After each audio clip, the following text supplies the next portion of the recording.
খালের জায়গা এটা জনগণের জায়গা, একটা ডিপার্টমেন্ট সেটা নিয়ন্ত্রণ করে।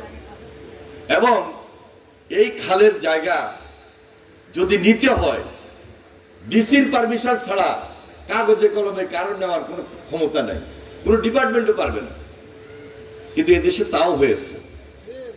তাহলে এখন খাল 7 কিলোমিটার আজকে টেন্ডার হলো, যদি সেই খাল দখল হয়ে যায় অবশ্যই তো সরকারের করণীয় আছে।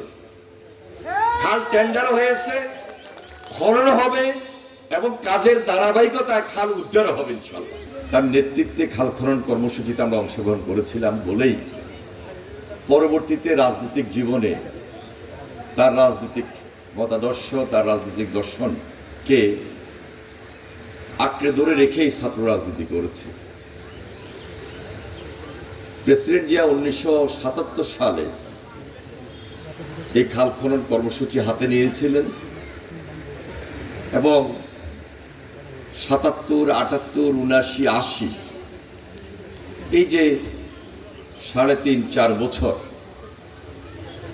তিনি এই কর্মসূচিটাকে বাংলাদেশের শুধু রাজনীতিতে নয় সাধারণ মানুষের কাছে খুব জনপ্রিয়তার শীর্ষে নিয়ে গিয়েছিল।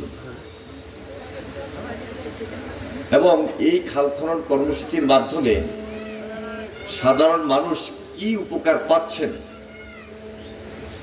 কি উপকার পাবেন এটা দৃশ্যমান ছিল।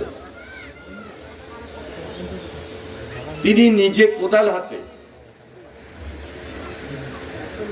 খাল খনন নিজে করেছেন, সবাইকে উদ্বুদ্ধ করেছেন এবং এই যে স্বেচ্ছাশ্রমের ভিত্তিতে খাল খনন কর্মসূচিটা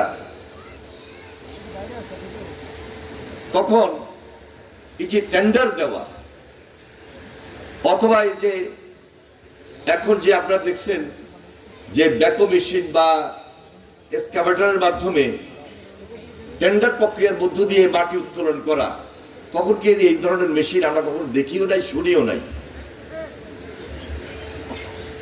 লেবার ওয়ার্ক ছিল, আর নাহলে সম্পূর্ণভাবে স্বেচ্ছাশ্রমের ভিত্তিতে আমরা তখন স্কুলে পড়তাম,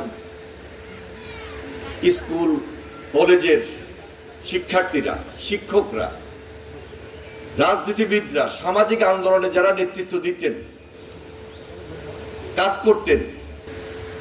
কিন্তু এই খাল খনন কর্মসূচিটা ওই যে শুরু হয়েছিল তারপর থেকে এটা সাধারণ মানুষের কাছে এত চাহিদা ছিল যে যখন যে গভর্নমেন্টে আসতো মানুষের স্লোগান ছিল, মানুষের কথা ছিল, বক্তব্য ছিল যে খাল খনন কর্মসূচি হচ্ছে না কেন। না হওয়ার কারণে আজকে এই যে দেখেন খালের মধ্যে যে পলি জমে আছে, না হতে হতে খালের মধ্যে যে দখল দারিদ্র গড়ে উঠেছে, খাল বদ্ধ করে মাটির বাঁধ দিয়ে সেখানে মাছের চাষ হচ্ছে, সেখানে দোকানপাট গড়ে উঠতেছে, সেখানে বাড়িঘর গড়ে উঠতেছে। আজকে এখানে আমি শুনলাম যে সরকারি স্থাপনা সেখানে গড়ে উঠেছে। তাহলে খালের জায়গা এটা জনগণের জায়গা, একটা ডিপার্টমেন্ট সেটা নিয়ন্ত্রণ করে। এবং এই খালের জায়গা যদি নিতে হয় ডিসির পারমিশন ছাড়া কাগজে কলমে কারণ নেওয়ার কোনো ক্ষমতা নাই, কোনো ডিপার্টমেন্টও পারবে না। কিন্তু এদেশে তাও হয়েছে। তাহলে এখন খাল 7 কিলোমিটার আজকে টেন্ডার হলো, যদি সেই খাল দখল হয়ে যায় অবশ্যই তো সরকারের করণীয় আছে। খাল টেন্ডার হয়েছে, খনন হবে এবং কাজের ধারাবাহিকতায় খাল উদ্ধার হবে ইনশাআল্লাহ। খাল খননের সুবিধা কি? এই যে ধরেন 1.5 কোটি টাকা এখানে খাল খনন কর্মসূচিতে লাগবে,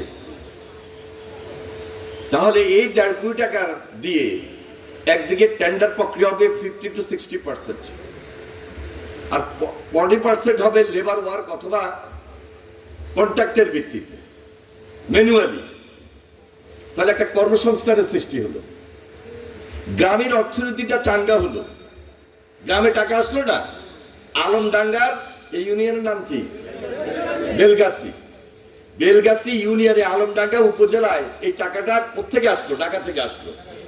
তাহলে গ্রামীণ অর্থনীতিটা চাঙ্গা হলো, কর্মসংস্থান বৃদ্ধি পেল।